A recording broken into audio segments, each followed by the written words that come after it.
Welcome to Balance Byte Insight. Hello दोस्तों, आज हम एक बहुत ही बेसिक लेकिन इम्पॉर्टेंट टॉपिक डिस्कस करने वाले हैं। What is a constitution. ये टॉपिक सिर्फ एग्जाम के लिए ही इम्पॉर्टेंट नहीं है, बल्कि एक सिटीजन के रूप में हमें समझना भी जरूरी है। कॉन्स्टिट्यूशन एक supreme law of the land है। ये एक रिटन डॉक्यूमेंट है जो बताता है कि देश कैसे चलेगा। इसमें गवर्नमेंट की स्ट्रक्चर, पावर्स का डिस्ट्रीब्यूशन और सिटीजन्स के राइट्स एंड ड्यूटीज लिखे होते हैं। आप इसे एक rule book of the nation समझ सकते हो। जैसे एक गेम बिना रूल्स के नहीं खेला जा सकता, वैसे ही एक देश कॉन्स्टिट्यूशन के बिना नहीं चल सकता। Why is the constitution relevant? Constitution legitimacy and authority देता है।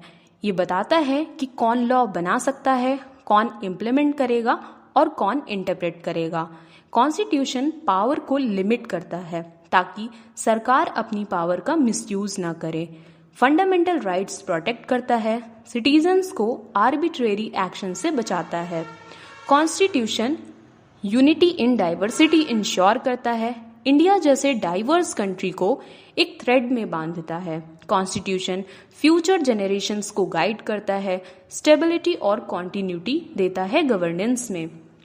अगर हम इंडियन पर्सपेक्टिव से बात करें तो इंडिया का कॉन्स्टिट्यूशन 26 जनवरी 1950 से लागू हुआ। ये इंडिया को बनाता है sovereign, socialist, secular, democratic Republic.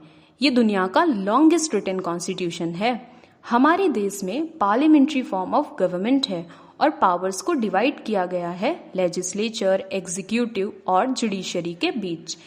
Constitution हमें देता है फंडामेंटल राइट्स और directive principles of state policy, जिससे लिबर्टी और सोशल जस्टिस दोनों बैलेंस हो सके। इंडिया एक फेडरल सिस्टम फॉलो करता है, लेकिन स्ट्रॉन्ग सेंटर के साथ, स्पेशली इमरजेंसीज के टाइम। तो दोस्तों, कॉन्स्टिट्यूशन एक देश का फाउंडेशन है। इंडिया के लिए ये सिर्फ एक लीगल डॉक्यूमेंट नहीं, बल्कि एक मॉरल कंपस भी है जो हमें जस्टिस, लिबर्टी, इक्वालिटी और फ्रेटर्निटी की तरफ गाइड करता है। अगर हम कॉन्स्टिट्यूशन समझ गए तो हम अपनी डेमोक्रेसी की सोल समझ गए।